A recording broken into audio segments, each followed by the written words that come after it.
স্বামীর সামনে কোনো স্ত্রী যদি খাবার দিয়ে এই একটি কাজ করতে পারে, রাসূল বলেন স্বামী তাকে পাগলের মতো ভালোবাসবে।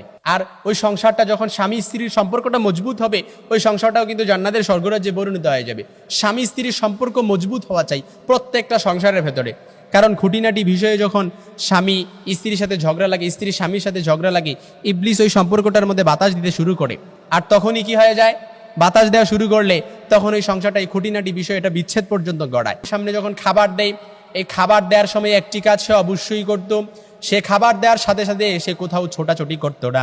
সে স্বামীকে খাবার দেওয়ার পরে সে কোথাও চলে যেত না, স্বামীর সামনেই বসে থাকতো। স্বামীর কোনটা লাগে, কি দরকার হয় খাবারের, কখনো লবণ লাগে কিনা, কোনো তরকারি লাগে কিনা, কিংবা কোনো প্রয়োজনীয় কোনো জিনিস লাগে কিনা। কারণ একটা ইমানদার পরিবার লিড করার জন্য, একটা জান্নাতি পরিবার লিড করার জন্য সম্পর্ক হবে একসাথে খাবার খাবি।